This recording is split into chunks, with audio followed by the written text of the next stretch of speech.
The Morrison Family Investment Group met quarterly in my father's study, a wood-paneled room that smelled of old money and older leather.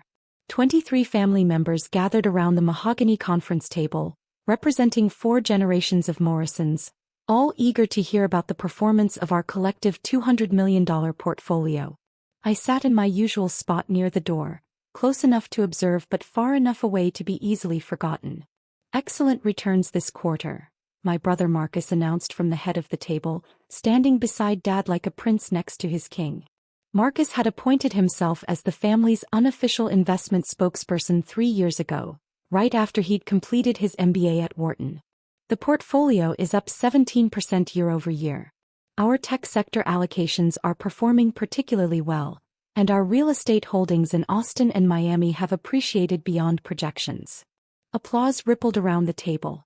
Dad beamed with pride at his eldest son, 42 years old and looking every inch the successful hedge fund manager he claimed to be. Custom suit, Patek Philippe watch, perfect haircut that probably cost more than most people's car payments. This is what happens when you let professionals manage serious money, Marcus continued, clicking through a PowerPoint presentation on the 70-inch screen mounted on the wall. Amateur investors get emotional, make reactive decisions, chase trends. Professional investors like our team understand market fundamentals, risk-adjusted returns, and portfolio diversification strategies. I sipped my water and said nothing. Around the table, cousins and aunts and uncles nodded along, absorbing Marcus's performance like it was gospel. Most of them had no idea how investment portfolios actually worked. They just knew that their quarterly distributions kept arriving, funding their lifestyles, and Marcus took credit for all of it. Now, Marcus said, his tone shifting to something more serious, we need to discuss portfolio access going forward. There have been some concerns raised about family members who might not fully understand the complexity of our investment strategy trying to get too involved in decision-making. My cousin Jennifer raised her hand. What kind of involvement are we talking about? Questions about specific holdings, requests to review individual investment performance, suggestions about sector allocation, Marcus replied. The kind of micromanagement that can interfere with our professional team's ability to execute strategy effectively. Sounds reasonable, Uncle Tom said. We hired experts for a reason. Let them do their jobs. Exactly, Marcus agreed. Which brings me to a proposal. I'd like to implement a tiered access system. Family members who demonstrate sophisticated understanding of investment principles would have full transparency and input rights. Others would receive quarterly summaries and distributions but wouldn't have access to the detailed portfolio management systems. How do you determine who's sophisticated? My Aunt Rachel asked. Educational background, professional experience, demonstrated investment knowledge, Marcus said smoothly. For example, I have an MBA in finance and work in asset management. Dad built his commercial real estate empire and understands market cycles. Cousin David is a CFO at a Fortune 500 company. We'd be in the first tier. Others. He paused, letting his gaze sweep the room and landing briefly on me. Others might be better served by a more simplified reporting structure. You mean people like Emma? My cousin Sarah said, following Marcus's gaze. No offense, Emma, but you work as a teacher. This is probably over your head anyway. I smiled politely. None taken. Exactly, Marcus said. Emma's a wonderful educator and we're all proud of her work with underprivileged kids. But investment management requires specific expertise that teaching elementary school doesn't provide. It's not an insult, it's just reality. I wouldn't expect her to explain portfolio beta coefficients any more than I'd expect her to ask me to teach 4th grade math. Laughter rippled around the table. Good-natured, familial laughter that wasn't meant to be cruel but landed that way nonetheless. Dad leaned forward. Marcus makes a good point. The Morrison Family Investment Group has grown beyond what your grandfather could have imagined when he started it 40 years ago. $200 million isn't play money. It requires serious oversight. And serious investors, Marcus added. People who understand what they're looking at when they review performance metrics. Emma, you still have a savings account at Community First Bank, right? Still driving that 10-year-old Subaru. I am, I confirmed. Perfect example, Marcus said, addressing the room. Nothing wrong with that lifestyle. It's practical, sensible, appropriate for a teacher's salary. But it's not the lifestyle of someone who thinks in terms of multi-million-dollar asset allocations. Emma probably has, maybe $20,000 in savings? 40 if she's been really disciplined. Something like that, I said quietly. See? That's my point. When your entire financial worldview is measured in thousands, it's genuinely difficult to conceptualize strategy at the million-dollar level. It's not Emma's fault, it's just the reality of different financial contexts. My phone vibrated in my pocket. I ignored it. So we're voting on this tiered system? Uncle Tom asked. I think we should, Marcus replied. All in favor of implementing sophisticated investor criteria for portfolio access, raise your hand. Hands went up around the table. Not everyone. Some of my younger cousins abstained, looking uncomfortable, but enough. More than enough. Dad's hand was up. Marcus's obviously. Most of the older generation who'd inherited money rather than earning it and liked the idea of being classified as sophisticated investors, even if they couldn't explain the difference between a stock and a bond. Motion carries, Marcus announced. I'll work with our legal team to formalize the criteria and notify everyone of their access level by end of month. Now let's move on to next quarter's rebalancing strategy. I'm proposing we take some profits from our tech positions and rotate into dividend-paying blue chips. More stability, less volatility. My phone vibrated again. And again. I pulled it out discreetly, glancing at the screen under the table. 3 messages from James Whitmore, the director of Whitmore Capital Management. The firm that had been managing the Morrison Family Investment Group's portfolio for 6 years. The firm I'd personally selected and contracted after conducting a comprehensive search of every major asset management company on the East Coast. James, quarterly meeting today? How are things? James, need to discuss the Henderson acquisition opportunity. Time sensitive. James, also Marcus Morrison just called requesting immediate access to move 50M into a private deal. Flagging for your approval per standard protocols. I read the last message twice, then typed a response. Deny the request. I'll call you in 5 minutes. Marcus was still talking, explaining his rebalancing strategy with charts and graphs that probably looked impressive to people who didn't know that every single recommendation he was making contradicted the long-term strategy we'd actually implemented 6 years ago. The strategy that had generated those 17% returns he was taking credit for. Question, I said, raising my hand.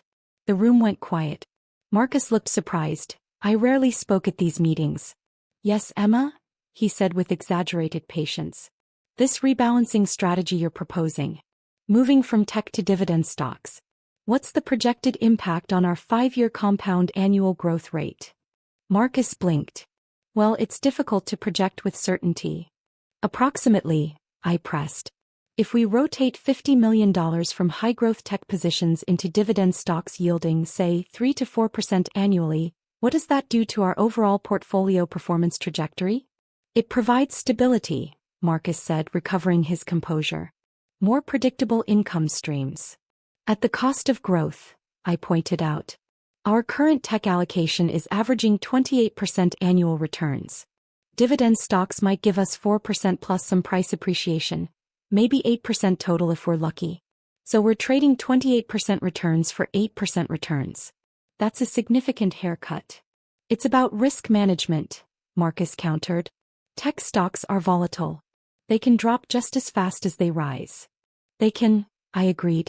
But over the 6-year period since the current investment strategy was implemented, our tech positions have consistently outperformed broader market indices. Our Amazon position is up 412%. Apple is up 318%. Microsoft is up 294%. Why would we exit positions that are demonstrably working? Marcus's jaw tightened. Emma, with all due respect, you're reading numbers from quarterly reports without understanding the underlying market dynamics. I understand that we're in a growth phase of the market cycle, I interrupted gently. I understand that inflation is low, interest rates are accommodative, and technology companies with strong fundamentals are benefiting from structural shifts in how businesses operate. I understand that rotating out of our best-performing positions into defensive holdings is exactly the wrong move at exactly the wrong time. You teach 9-year-olds, Marcus said, his patience evaporating. You don't have the expertise to. I have the quarterly reports, I said, which show that every major investment decision made over the past 6 years has generated positive returns, and every suggestion you've made during these family meetings has been politely ignored by whoever's actually managing the portfolio. That's because the management team understands complexity that you don't, Marcus snapped. Or, I said calmly, it's because the management team receives their instructions from someone else. Someone who implemented the current investment strategy and reviews every major decision before execution. Dad held up his hand. Emma, sweetheart, you're out of your depth here. Marcus works in this industry. He understands things that... Dad, Marcus works as a client relationship manager at a mid-sized wealth management firm, I said. He doesn't make investment decisions. He schmoozes clients and plays golf. His job is sales, not portfolio management. How dare you, Marcus started. It's not an insult, I said, echoing his earlier words back to him. It's just reality. You're very good at client relations. You're personable, confident, well-networked. But you've never actually managed a portfolio of this size, never executed a major asset allocation strategy, never conducted the kind of institutional-grade due diligence required for $200 million investment decisions. And you have. Marcus demanded. You with your teacher's salary and your tiny savings account and your 10-year-old car? I have, I said simply. The room went completely silent. That's absurd, Marcus said, but something in his voice had changed. Uncertainty creeping in around the edges. I pulled out my phone and dialed James Whitmore's number. Put it on speaker before anyone could object. Emma, James answered on the first ring. Got your message about Marcus's request. I've denied the transfer and flagged it in the system. Thank you, James, I said. I'm actually at the quarterly family meeting right now. You're on speaker. There seems to be some confusion about portfolio management authority. Ah, James said, understanding immediately. Would you like me to clarify the management structure? Please. Certainly. James's voice was crisp, professional, with the authority of someone who managed billions in assets. The Morrison Family Investment Group portfolio is managed by Whitmore Capital Management under a contract established 6 years ago. The sole decision-maker for the portfolio per the terms of that contract is Emma Morrison. She approves all major investment decisions, reviews quarterly performance, and has final authority over asset allocation, manager selection, and strategic direction. Marcus had gone pale. That's impossible. I'm looking at the contract right now, James continued. Signed 6 years ago by Emma Morrison, establishing her as the beneficial owner and sole authorized decision-maker for the $200 million portfolio formerly held by Morrison Family Trust. The trust was dissolved and reconstituted as an individually managed portfolio per her instructions. Emma doesn't have $200 million, Dad said weakly. The Morrison Family Investment Group portfolio currently stands at $234 million, James corrected. Up from the initial $200 million when Emma assumed control 6 years ago. The 17% year-over-year return that Marcus mentioned earlier? That's the result of the investment strategy Emma implemented. Heavy overweight in technology sector leaders, minimal fixed income allocation, no exposure to declining industries, regular rebalancing to capture momentum while managing risk. This is insane, Marcus said, but he was looking at me now with something between horror and disbelief. Emma, if this is some kind of joke. It's not a joke, I said calmly. 6 years ago, Grandpa Morrison died and left his entire estate to me. Not to the family trust, not split among descendants, not to Dad or you or anyone else. To me. Specifically. Exclusively. $200 million in liquid assets that he'd spent 40 years accumulating.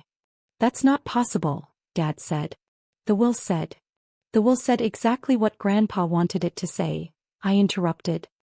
He left you the commercial real estate portfolio, Dad, which was worth about $30 million at the time. He left Marcus a $1 million trust fund. He left various amounts to other family members. And he left me everything else. The stock portfolio, the bonds, the cash holdings, the investment accounts. $200 million. Why? Marcus demanded. Why would he leave everything to you? Because I asked him to teach me about investing when I was 16 years old, I said. While you were partying at college and Dad was flipping properties, I was sitting in Grandpa's study every Sunday, learning how to read financial statements, analyze company fundamentals, understand market cycles. He taught me everything he knew about building wealth, and when he died, he trusted me to preserve what he'd built. You never told us, Dad said. Grandpa made me promise not to, I replied. He said the money would corrupt the family if everyone knew about it, turn us into people fighting over inheritances instead of building our own successes. He made me promise to keep it quiet, manage it responsibly, and only reveal the truth if it became necessary. And it's necessary now? Marcus asked bitterly. It became necessary the moment you tried to implement a tiered access system that would exclude people you deemed unsophisticated, I said. Marcus, you don't have access to the portfolio. You never did. You've been attending these quarterly meetings and presenting my investment results as if you had something to do with them, taking credit for returns that you didn't generate, and lecturing family members about investment sophistication that you don't actually possess. The quarterly distributions, Aunt Rachel said slowly. The money we all receive, where does that come from? From me, I said. Grandpa wanted the family to benefit from his legacy, so I set up a distribution system. Every family member receives quarterly payments proportional to their relationship to Grandpa. Children get more than grandchildren get more than great-grandchildren, but everyone gets something. Last year, the family collectively received about $12 million in distributions. This year, it'll be closer to $14 million based on portfolio performance. You've been giving us money, Uncle Tom said, while we treated you like you couldn't balance a checkbook. I have, I confirmed. And I'm fine with that, honestly. I don't need recognition or gratitude. I live comfortably on my teaching salary, which I actually enjoy despite what Marcus thinks. The portfolio money just accumulates and generates returns, and I'm happy to share those returns with family. Then why reveal it now? Dad asked. Why not just let things continue as they were? Because Marcus just tried to access $50 million for a private deal without my approval, I said, looking directly at my brother. James flagged it per our standard protocols. Care to explain what private deal requires immediate access to $50 million of family money, Marcus? Marcus's face had progressed from pale to bright red. I don't have to explain anything to you. Actually, you do, I said. It's my money. If you're trying to move $50 million out of the portfolio, I need to know why. It's a limited opportunity, Marcus said through gritted teeth. A real estate syndication that requires immediate capital commitment. The returns could be enormous. The returns could be fraudulent, I corrected. James, did you run preliminary due diligence on Marcus's request? I did, James confirmed over the speakerphone. The opportunity is a Dubai real estate project being marketed through private WhatsApp groups and unregistered broker-dealers. Multiple red flags, including promised returns of 40% annually, no audited financials, no regulatory oversight, and promotional materials that feature rented Lamborghinis and cryptocurrency millionaires. Classic characteristics of an investment scam targeting unsophisticated investors. The room had gone completely silent. Marcus, I said quietly, were you really about to put $50 million of family money into a WhatsApp investment scam? It's not a scam, Marcus protested, but his voice had lost all its earlier confidence. I have connections who've vetted the deal. Connections who are probably part of the scam, I said. Or victims of it themselves who are now unwittingly recruiting others. This is exactly why I maintain sole control of the portfolio, to prevent decisions like this. You've been lying to us for 6 years, Marcus said, desperation creeping into his voice. Pretending to be poor, letting us think. I never pretended to be anything, I interrupted. I am a teacher. I do drive a 10-year-old Subaru and bank at Community First. I never claimed to be wealthy or poor. You all just assumed based on my profession and lifestyle. Those assumptions are not my responsibility. But you let us believe them, Dad said. I didn't correct them, I agreed. Grandpa taught me that people reveal their true character when they think you're powerless. He was right.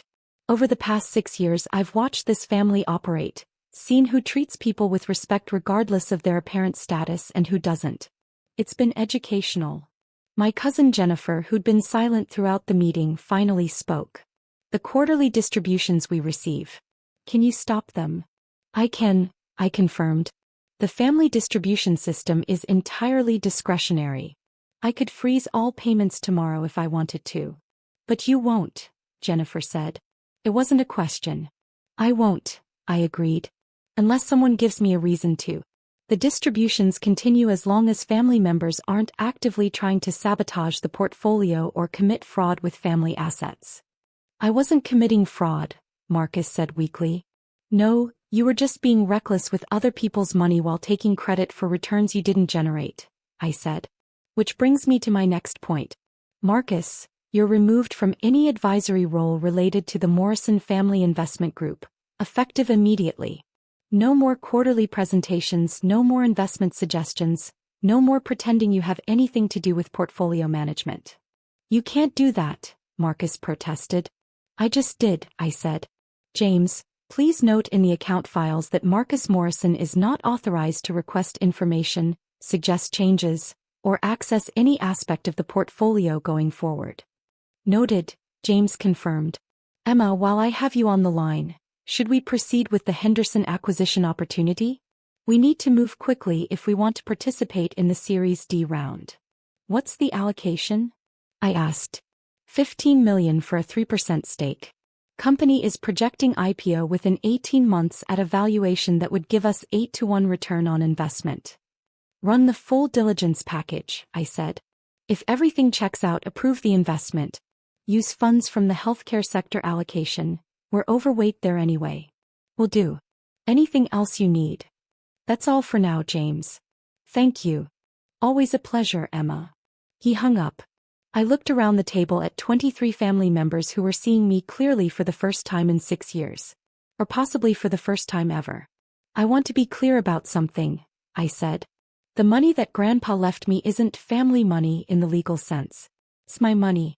I choose to share the returns with family because that's what Grandpa wanted, but I'm not obligated to.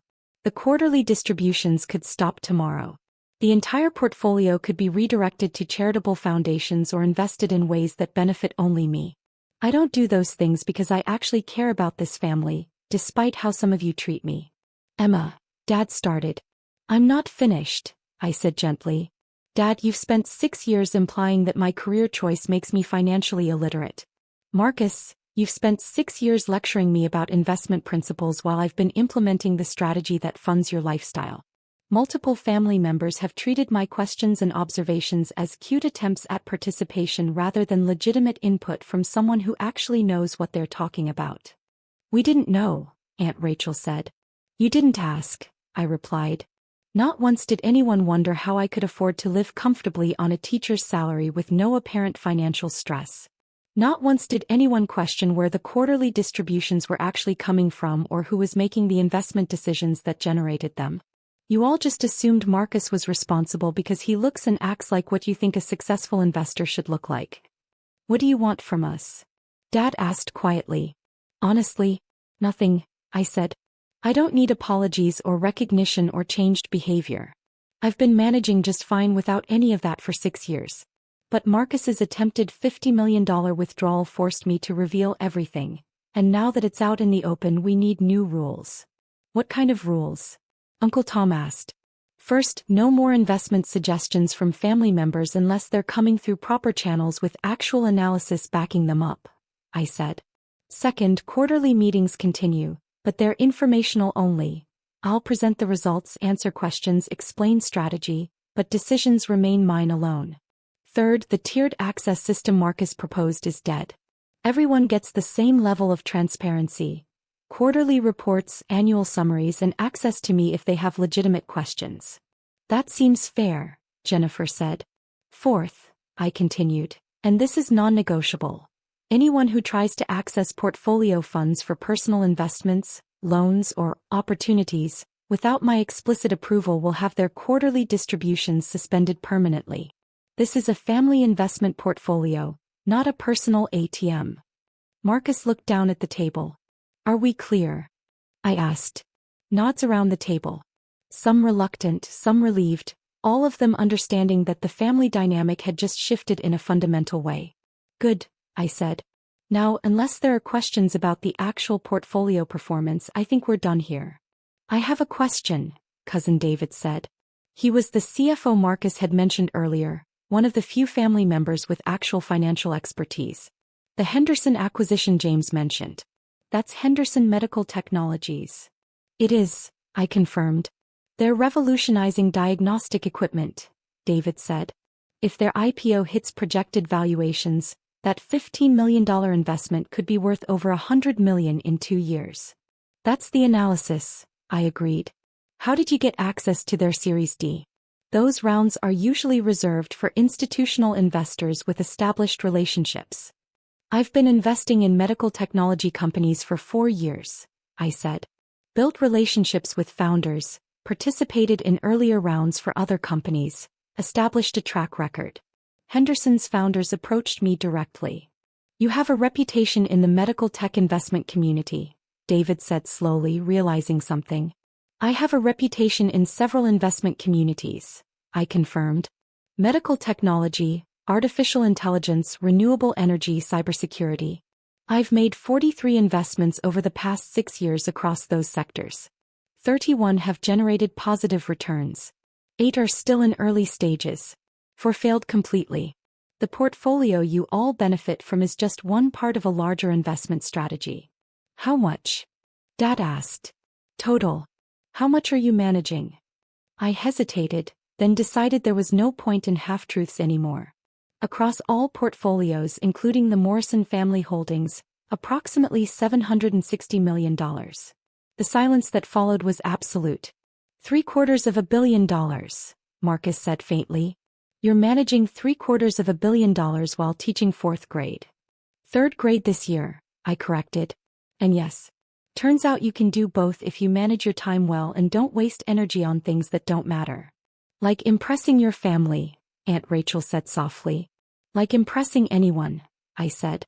Grandpa taught me that real wealth doesn't announce itself. Real success doesn't need validation. You build something good, you protect it, you share the benefits with people you care about, and you don't worry about whether anyone understands or appreciates what you've done. He would be proud of you, Dad said, and for the first time in years he sounded like he actually saw me as something other than his underachieving younger child. I hope so, I said. He gave me an incredible gift.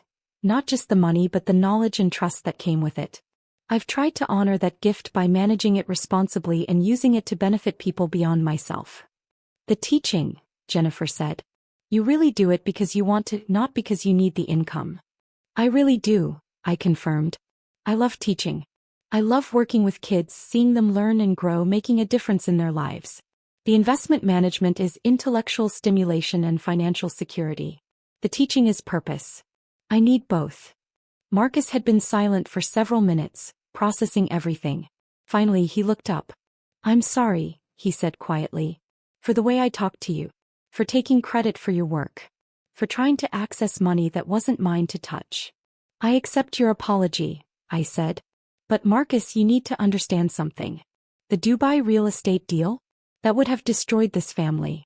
$50 million gone, no legal recourse, probably criminal charges for whoever authorized the transfer. You were 10 minutes away from losing everything. I know, he said. I wanted to prove I could generate returns like the portfolio was showing. I wanted to be the successful investor everyone thought I was. The opportunity seemed perfect. High returns, exclusive access, a chance to finally earn the credit I'd been taking. That's how scams work, I said not unkindly. They prey on ego and ambition. They make you want to believe so badly that you ignore the warning signs. How did you know? Marcus asked. How did you know it was a scam? Because I've seen 100 pitches like it, I said. When you manage serious money, scammers come out of the woodwork. Guaranteed returns, exclusive opportunities, limited time offers. They all use the same playbook. Real investments are boring. They involve audited financials, regulatory compliance, transparent deal terms, and modest return projections. Anything that promises wealth without risk is lying. So what happens now? Dad asked. With the family, with the portfolio, with everything? Nothing changes operationally, I said. I continue managing the investments, family members continue receiving distributions, life goes on. The only difference is now you all know who's actually doing the work. And Marcus? Uncle Tom asked. Marcus is still family, I said. He still receives his quarterly distribution. He's just not representing himself as the portfolio manager anymore. If he wants to repair his reputation, he'll do it through his actual job, not by taking credit for mine. My phone buzzed. Another message from James. Henderson diligence came back clean. Executing the investment. Also, you have 3 other pitch decks to review when you have time. I need to go, I said, standing up. I have actual investment decisions to make. James will send out the quarterly reports to everyone by end of week. If you have questions about the numbers, email me. If you want to suggest an investment opportunity, send a formal pitch deck and I'll review it. If you need financial advice, I'm happy to help. But the drama ends here. Emma, Dad said as I gathered my things. Your car. Your apartment. Your savings account. Why live like that if you don't have to? Because it's authentic, I said simply. This is who I am, Dad. I'm not interested in luxury cars or penthouse apartments or designer clothes. I'm interested in meaningful work, financial security, and using resources to make the world better. Grandpa's money lets me do all of that without compromise. He chose well, Dad said quietly. He did, I agreed. He saw something in me that most of you missed, not because it wasn't there but because you weren't looking. I walked out of the study and out of the house, leaving behind 23 family members who would spend the rest of the day processing the revelation that the person they'd dismissed as financially unsophisticated had been managing their wealth for 6 years. My phone rang as I reached my car. Catherine Chin, a venture capital partner I'd been working with on a renewable energy project. Emma, just heard you're in on Henderson, Catherine said. Smart move. Their diagnostic platform is going to change the industry. That's the bet, I said, starting the car.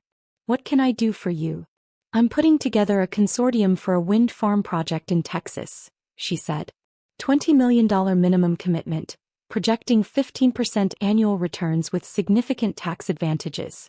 Interested? Send me the details, I said.